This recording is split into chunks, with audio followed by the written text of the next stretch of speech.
Meron tayong mentality na dapat nice guy ako para magustuhan ako ng mga tao, o kung magustuhan ka ng babaeng nililigawan mo, marami ka maging kaibigan.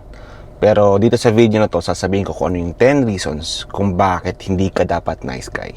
Ang mga nice guys naniniwala na dapat nice ka para maiwasan mo yung conflict, or magustuhan ka, mahalin ka ng babae, ng pamilya mo, and tanggapin ka. Most probably, may kakilala tayo na nagsabi na mabait naman ako, lahat ng gusto niya binibigay ko, hindi ko siya inaaway, hindi ako nang bababae, pero iniwan niya ako kasi nabore siya sa akin. So, yun ang problema.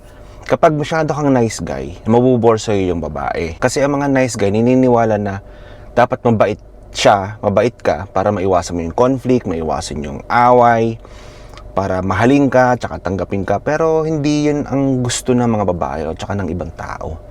Ang gusto ng mga tao is maging totoo ka. Dapat maging totoo tayo sa sarili natin at tsaka sa ibang tao. So manood ka lang kasi papaliwanag ko kung anong ibig ko sabihin. Kung wala kang idea kung anong dapat mong gawin para makipag-interact ka sa ibang tao, sa girlfriend mo, sa nililigawan mo, sa pamilya mo, basahin mo yung libro na 7 Habits of Highly Effective Teen kung teenager ka.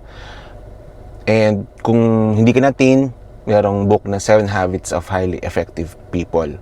Pero mas madaling intindihin yung 7 Habits of Highly Effective Teen. So, basahin mo yon, or kung ayaw mong bumili ng libro, manood ka ng, hanapin mo yung summary ng book na yan sa YouTube. For sure meron nun. Tsaka yung How to Win Friends and Influence People. So, matututunan mo dyan kung paano ka makipag-interact sa ibang tao. So, yun ang unang reason kung bakit hindi ka dapat nice guy.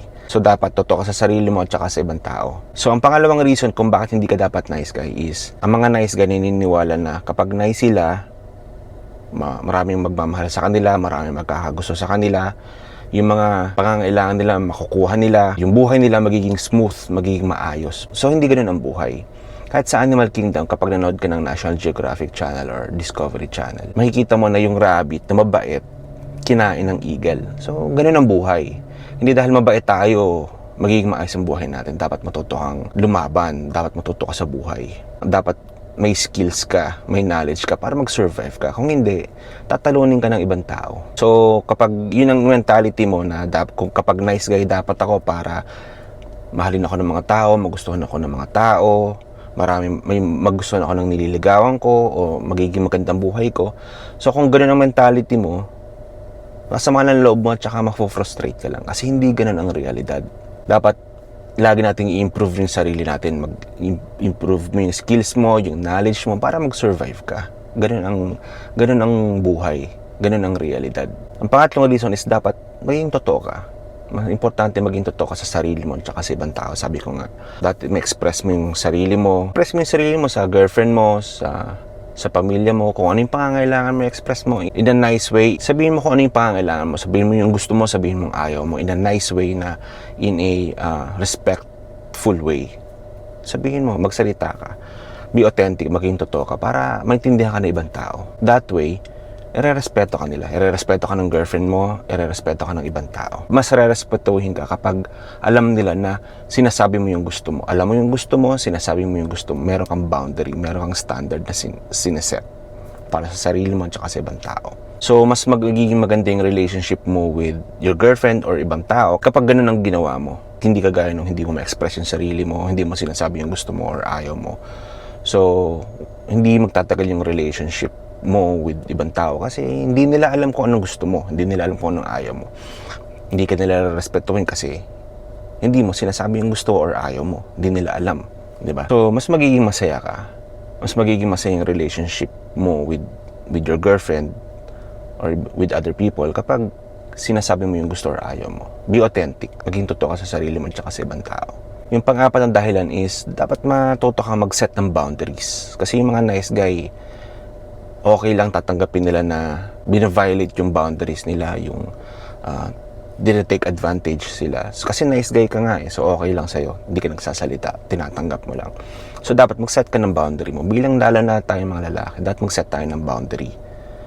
At saka, dapat magkaroon ka ng power or nung kakayahan na umalis ka sa relationship kapag kapag hindi ka nire-respeto, kapag vina-violate yung boundary mo, dapat meron kang power na may kakayanan ka dapat na iwan yung girlfriend mo o yung karelasyon mo. Kasi otherwise, take advantage ka lang. Diba? Kasi let's say, sabihin mo sa girlfriend, hindi ka pwedeng gumimik ng kasama yung mga kaibigan mong babae. Kasi kapag may boyfriend na siya, dapat hindi na siya gumigimik. Okay lang yung mag-coffee o mag-ano. Pero yung pupunta sa bar, syempre yung makikilala mga lalaki yan. Pero kung hindi ka nagsaset ng boundary kasi nice guy ka nga, sinabi sa'yo ng girlfriend mo na pupunta ka sana, nagigimik kami. Di ba? Okay lang sa'yo, pumayag ka. So, take advantage ka lang ng girlfriend mo. So, hindi ka magiging masaya. Lolokohin ka lang. Pero kung alam ng girlfriend mo na may boundary ka, hindi dapat ganito, hindi niya gagawin yung mga bagay na yun. Hindi ka lolokohin. Kasi alam niya na itong lalaki na to, may restrictions, may boundary na hindi ko dapat to gawin. Otherwise, iiwan ako nito. Kasi pag alam ng babae, ng girlfriend mo na hindi ako niya niiwan kasi okay lang sa kanya, tinatanggap niya. So, unti-unti, lolokohin ka lang ng girlfriend mo. So, di ba, kawawa ka lang. So, dapat matuto ka mag-set ng boundary at saka dapat alam ng girlfriend mo na meron kang power, meron kang kakayahan na iwan siya kapag violate niya yung boundary mo na yun. So, know your worth. Improve mo yung sarili mo na hindi ko deserve tong gawin mo sa akin to kasi I know my worth. Merong ibang tao na magugustuhan ako, ma-appreciate ako na hindi ako take advantage, na irerespeto yung boundary ko. So, improve mo yung sarili mo din. Increase your knowledge, yung sabi ko nga, basahin mo yung book na 7 Habits of Highly Effective Teen or Highly Effective People, yung How to Influence and Influence People. Mag-improve mo yung sarili mo. Kasi baka ikaw din yung may problema, di ba? So, mag-self-reflect ka rin. Kasi kailangan natin yung everyday mag-self-reflect tayo. Kasi baka tayo yung problema. And yun nga, sabi ko, improve yourself, know your self-worth, para you can walk away. Kapag hindi ka masaya sa isang relationship, you can walk away. Kasi alam mo sa sarili mo na may yung worth mo, alam mo yung worth sa sarili mo. And alam mo na may ibang tao na mag-appreciate nung sayo dun sa worth mo. And dapat hindi flexible yung boundary mo, yung restrictions mo. Dapat may structured ka. Yung pundasyon mo, kumbaga sa bahay, structured, matibay, hindi dapat nababali.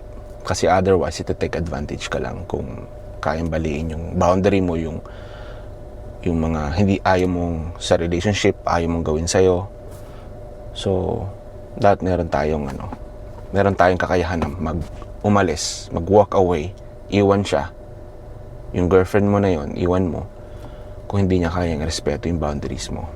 Ang panglimang reason is, dapat i-prioritize mo yung needs mo, yung self-care mo. Kasi kailangan yun para sa well-being natin.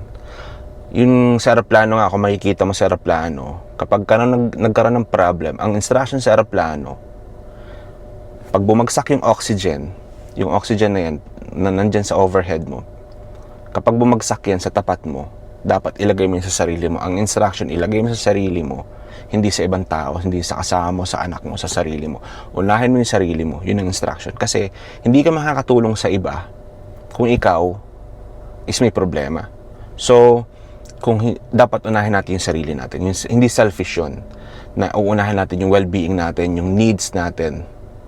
Hindi selfish yun. Kasi paano ka makakatulong sa ibang tao? Paano ka magmamahal sa ibang tao? Paano ka magpo-provide sa ibang tao kung yung sarili mo hindi mo kayang tulungan? Diba? Yun ang logic nun. So it's not selfish. Huwag mo isipin na ayoko maging selfish na unahin ko yung sarili ko. Dapat, kagaya ko, may anak na ako, pero let's say, sasabihin ko sa anak ko, mamaya tayo maglaro, mag-workout lang ako.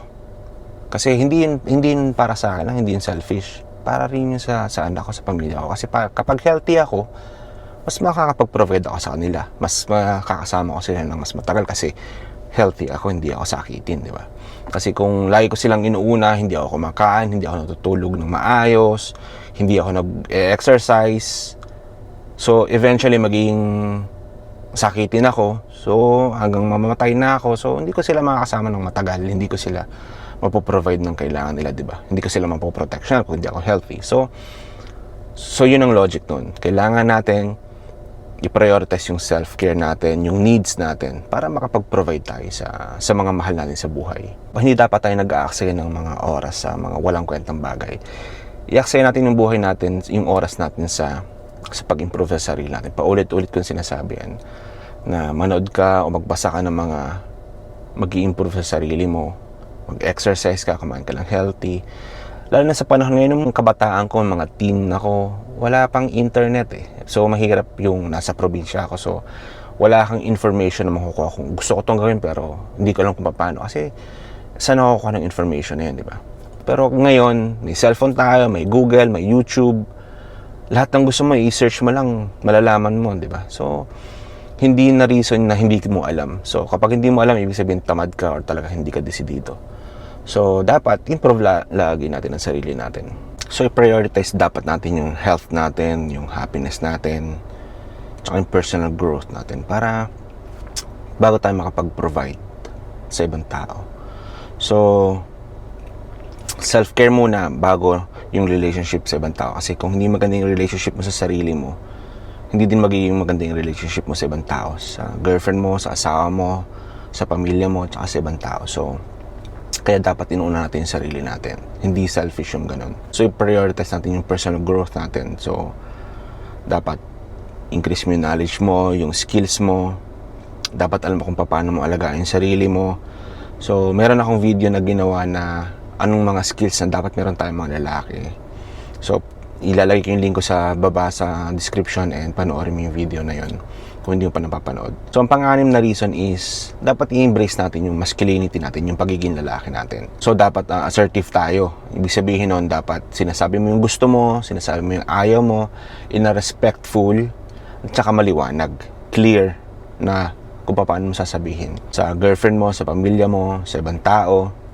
So sabihin mo, ayaw ko ng ganito. Kunyari may ginawa sa yung girlfriend mo, yung asawa mo, o yung kaibigan mo, ibang tao, may ginawa sa'yo na hindi mo nagustuhan. Kausapin mo yung tao na yun, sabihin mo, kanina ito yung nangyari, ginawa mo to, feeling ko na-violate ako, ganito yung naramdaman ko, ayaw ko nang maulit yun kasi hindi ko gusto yung ganun. So yung ibang tao, pwedeng magpaliwanag sila, pasensya ka na kasi ganito, hindi yun ang ibig sabihin, or magpapaliwanag sila, makinig ka rin kasi para maintindihan mo siya. Kapag nag-uusap kayo, lalo na kapag may discussion, lalo na kapag argument, ang una mong gagawin, na effective na gagawin mo para maging as a matured person, ang gagawin mong una is makinig. Genuinely na makinig ka, hindi yung nakikinig ka pero may sagot ka na, hindi yung ganun. Intindihin mo siya, ano talaga yung ibig niya sabihin para maintindihan mo siya. Kaya meron tayong dalawang tenga tsaka isang bibig para mas makinig tayo kaysa sa magsalita. So pakinggan mo siya kung ano sasabihin niya, intindihin mo siya. Pagkatapos siya magsalita, huwag mo siyang i-interrupt, hayaan mo siya magsalita. Pag natapos na siya, mag-pause ka ng konti, i-absorb yung sinabi niya, i-analyze mo yung sinabi niya, and then saka ka magsalita. So yun ang being assertive. Sabihin mo kung ano yung gusto mo, sabihin mo yung anong ayaw mo, in a respectful and clear way. Yun ang pagiging assertive. Yun ang tayo mga lalaki dapat ganun, hindi mo kaya sabihin kung ano yung dapat mong sabihin. And mas irerespeto tayo ng mga babae, ng ibang tao kapag ganun ang ginawa natin. Sa isipin, kahit ikaw, di ba? May gumawa sa'yo ng ganun, may lumapit sa'yo. So either girlfriend mo or kaibigan mo, ibang tao, katrabaho mo, kaklase mo, sinabi sa'yo, lumapit sa'yo, pwede ba tayo mag-usap? Ito, may sasabihin ako sa'yo importante. Ganito, ganyan kanina, ito yung nangyari, o kahapon, nung kailanman, ito yung nangyari. Feeling ko, sumama ang loob ko kasi ganito ang naramdaman ko. So, ganyan. Di ba? Kapag may gumawa sa atin noon, mas irerespeto mo yung ganung tao, di ba? Kasi nagsabi siya sa'yo. Hindi yung ikikwento ka sa ibang tao, sisiraan ka sa ibang tao, di ba? Ano yung mas irerespeto mo? Siyempre, yung lumapit sa'yo, ikaw yung involved, sa'yo lumapit, mas irerespeto mo yung ganung klaseng tao, di ba? So, ganun ang gawin natin. Para irespeto tayo. Ang girlfriend natin, na ibang tao, dapat ganun tayo, assertive tayo. And also, dapat nagtitake din tayo ng risk. Kasi kapag lagi ka lang nasa comfort zone mo, you're not gonna survive. Hindi ka mag-improve, hindi ka mag-grow. Mag-take risk tayo. Pag-aralan natin, calculated risk na tinatawag. Pag-aralan mo, magtanong ka sa ibang tao na experience na yun, or i-research mo. Dapat ko bang gawin to? I-weigh mo. Gut feeling, yung gut feeling sa sarili mo, dapat ko bang gawin o hindi? Kapag ang sagot mo, hindi ka sigurado, huwag mong gawin. Pero kapag mag-try ka pa konti-konti, testing the water, kumbaga. So, dapat tayo mga lalaki, nagtitake tayo ng risk. So, let's say, kailangan ko mag-abroad, pero ayaw mo kasi takot ka, pero mas magiging maganda ang buhay mo, let's say, kapag mag-abroad ka or lilipat ka ng ibang lugar, kahit hindi abroad, kahit sa ibang city, or sa ibang trabaho, di ba? Mag-take risk tayo, kasi doon tayo mag-improve. And also, dapat tayo mga lalaki, yung marunong tayo mag-decide. Hindi yung, hindi ko alam kung anong gagawin ko. Ikaw nang bahala mag-decide para sa akin. Dapat tayo nagde-decide para sa sarili natin. Magkakamali tayo, for sure magkakamali. Dapat ini-embrace natin yung nagkakamali tayo. Kasi doon tayo natututo, doon tayo nag-i-improve. Mas malakas yung tao na maraming pinagdaanan kaysa sa smooth sailing ang buhay. Parang puno yan eh. Yung mga puno na matitibay, yun yung laging dinadaanan ng bagyo. Nagiging matibay yung puno, nag-a-adapt, nag-a-adjust yung puno dahil marami silang pinagdadaanan. Pero yung puno na walang pinagdadaan ng bagyo, yun ang mga mahihinang klaseng puno. So dapat ganun tayo. Dapat marunong tayo mag-adjust. Parang bamboo. Parang bamboo. Yung bamboo kapag binabagyo, yumuyuko lang yan, nagbe-bend lang yan, pero babalik yan. So dapat marunong tayo mag-adjust. Sabi nga, ang mga taong nagsusurvive, hindi yung matatalino, kundi yung tao na marunong mag-adjust sa changes. Doon tayo na-develop. Doon tayo na-develop para maging strong and magkaroon ng confidence. Nagkamali ka, parang nag-aral ng bisikleta. Tutumba ka, tatayo ka, magbabike ka ulit hanggang sa magkaroon ka ng confidence na matuto ka magbisikleta. So, ganun ang buhay. So, dapat embrace natin yung pagkakamali. Kasi doon tayo nagiging malakas, doon tayo natututo, doon tayo nagiging matalino. Sa mga natututo tayo sa mga pagkakamali natin. So, embrace yung masculinity natin, yung pagiging lalaki natin. Dapat assertive tayo, sabihin mo kung anong gusto mo in a respectful and clear way. Dapat nagtitake tayo ng risk and dapat marunong tayo mag-decide. Hindi yung inaasa mo na sa iba yung buhay mo. Pro tip, ayaw ng mga babae yung hindi marunong mag-decide. Saan tayo kakain? Sasabihin ng girlfriend mo, ikaw ang bahala kahit saan. Ayaw ng babae ng ganun. Dapat marunong ka mag-decide. Hindi naman yung laging ikaw na lang nasusunod, pero dapat marunong tayo mag-decide. Meron tayong backup plan. O, sige, dito tayo kumain. Kung gusto mo, kung ayaw mo, sige, kung saan mo gusto kumain. Pero, ito yung mga pwede natin gawin, di ba? Hindi yung ikaw nang bahala kung saan mo gusto. Ayaw ng babae ng ganun. Turn off yun sa babae. So, ang pang-7 na reason is dapat ma-overcome natin yung shame, yung kung ano man yung mga flaws natin, yung mga kahinaan natin, dapat ma-overcome natin yun. Tanggapin natin kung anong kahinaan natin, pwede nating improve yun or mag-focus tayo kung anong strength natin. It's either improve mo yung kahinaan mo. May kakilala ako na mahina siya sa math, pero ang kinuha niyang course is engineering para mag-improve siya, gumaling siya. Pwede din naman mag-focus ka na lang sa strength mo para mabaliwala yung weakness mo. Pero kung mas maganda yung i-improve mo rin yung weakness mo, mas magiging dangerous ka nun kung i-improve mo din yung weakness mo. Tsaka i-recognize mo yung self-worth mo. Kasi lahat tayo, walang tao na bobo, walang tao na mahina. Lahat tayo may skills. Unique tayo, hindi tayo pare-pareho. Walang dalawang taong pareho. Lahat tayo unique. So, kung may nagsabi sa'yo nung bata ka pa na bobo ka, wala kang kwenta, wala kang pag-asa, sila yon. Opinion nila yon, pero hindi ibig sabihin ng totoo yon. Tayo, may kanya-kanya tayong skills, may kanya-kanya tayong talent na wala yung iba.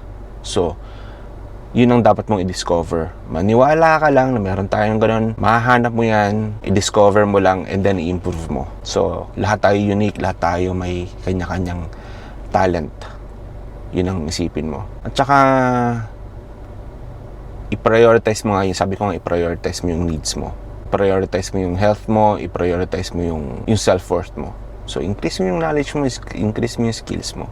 And then, maging authentic ka sa dapat maging totoo tayo sa sarili natin. Unang-una sa sarili natin, maging totoo tayo. Tanggapin natin kung asan tayo. Kasi hindi tayo makakapag-move on kung hindi natin tinatanggap kung asan tayo ngayon. Kung asan tayo ngayon, recognize mo yun and then improve every day. One step at a time, one step at a time. Every day, 1%. Kasi at the end of the year, 365% ang na-improve mo kung nag-improve ka 1% every day. So, small steps. And then, maging totoo din tayo sa ibang tao. Magiging totoo tayo sa ibang tao, sa partner natin, sa girlfriend natin, kung totoo tayo sa sarili natin. Mas ma-appreciate tayo ng ibang tao kung totoo tayo sa sarili natin at saka sa kanila. Mas ma-appreciate nila. Kung hindi nila na-appreciate, hindi worth it yon. Iwan mo siya, for sure makakahanap ka ng ibang tao na makakapag-appreciate sa'yo kung ano ka talaga. Kung ano man yung nakaraan mo, story na lang yon. Kapag na-realize mo yon, na yung nakaraan mo, kung ano man yung pagkakamali mo, kung ano man yung pinagdaan mong hindi maganda, story na lang yon. Kapag na-realize mo yon, na story na lang yung nakaraan mo, wala na yung power sa'yo. Wala na yung control sa'yo. So, past na yun, tapos na yun. Iba ka na ngayon, eto ka na ngayon. Focus ka sa future mo, sa ngayon at saka sa future mo. Moving forward ka lagi. I-let go mo yung past mo, and then, i-keep mo lang yung lesson na natutunan mo dun sa past mo na yun. So, yun ang magandang gawin mo. So, ang 8th reason is, i-communicate mo yung mga needs mo and yung mga gusto mo talaga, yung mga desire mo. Communicate mo yun openly. Kesa sa gagamitin mo yung i-manipulate mo yung ibang tao or magiging passive-aggressive ka. Ang passive-aggressive, ibig sabihin nun, alam mong ganito ang gusto yung tao na yun, pero ang gagawin mo, kokontrahin mo siya or i-avoid mo makipag confrontation sa tao na yun. So, hindi yun maganda. Hindi yun healthy. Hindi ka rin magiging masaya nun. So, maganda, i-communicate mo openly yung gusto mo. So, sinabi ko nga kanina, maging assertive ka. Communicate mo. Ang maganda sa relationship is yung healthy communication. Makakapagsabi siya sa'yo or makakapagsabi ka dun sa girlfriend mo, sa partner mo, sa asawa mo na openly para maliwanag kung ano yung gusto mo and ayaw mo. So, hindi yung magmamanipulate ka or yung magiging passive-aggressive ka nga na aasarin mo na eto, ayaw niya pero gagawin ko to. Ito yung gusto niya, kabaligtan rin yung gagawin ko. So, hindi healthy, di ba? So, gusto maging healthy yung relationship mo with ibang tao. Maging matuto kang mag-communicate openly. Kung anong gusto mo, anong ayaw mo, anong mga needs mo. So, bilang lalaki, dapat marunong tayo ng ganun. So, number 9 is maging responsable tayo sa sarili natin, sa happiness natin. Hindi dapat natin inaasa yung happiness natin sa ibang tao. So, magiging masaya lang ako kapag nandiyan ka. Mag-turn off sa'yo ang partner mo. Pro tip, turn off sa'yo ang partner mo. So, hindi yun flattering. So, dapat, ang gusto ng mga babae is yung itong lalaki na to independent. Responsibilidad niya yung happiness niya. Alam niya kung anong gagawin niya para maging masaya siya. And responsible siya sa buhay niya. Hindi niya inaasa yung buhay niya sa ibang tao. So, magugustuhan ka ng mga babae. Maging ahead ka sa ibang tao kapag kaya mong gawin yun. Maging responsable ka sa sarili mong happiness, sa buhay mo, kaysa sa iasa mo sa iba. Turn on yun sa maraming babae. Maraming magkakagusto sa iyong babae kapag ganong klaseng lalaki ka. So, yung emotional needs mo, yung life mo, yung happiness mo, is dapat responsibilidad natin yung bilang mga lalaki. And number 10, sabi ko nga, lagi mo dapat in-improve yung sarili mo. Personal growth.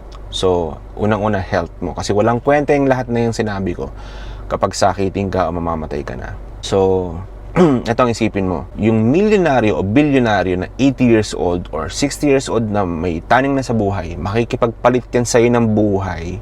Kung ano ka man ngayon, bumata lang siya o maging healthy siya o mas maging bata siya. Makikipagpalit yan sa'yo. Iiwan niya yung kayamanan niya. Makikipagpalit yan sa'yo. Kung healthy ka and bata ka pa. Yun ang ilagay mo sa isip mo. So, pagising mo sa umaga, be grateful. Magpasalamat ka.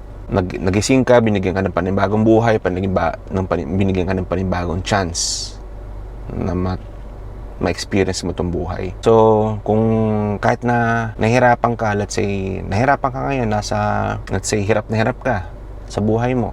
Wala kang pera, wala kang trabaho, pero isipin mo, let's say, kompleto pa ang katawan mo, hindi ka baldado, isipin mo yung mga baldado. Wala silang magawa, di ba? Pero may gusto silang gawin. Pero ikaw, malakas ka, kompleto ang katawan mo. Dapat ipagpasalamat natin yun. Kasi kadalasan hindi natin na-appreciate kung ano yung mga meron tayo. Pero hindi natin alam, wini-wish yun ng ibang tao.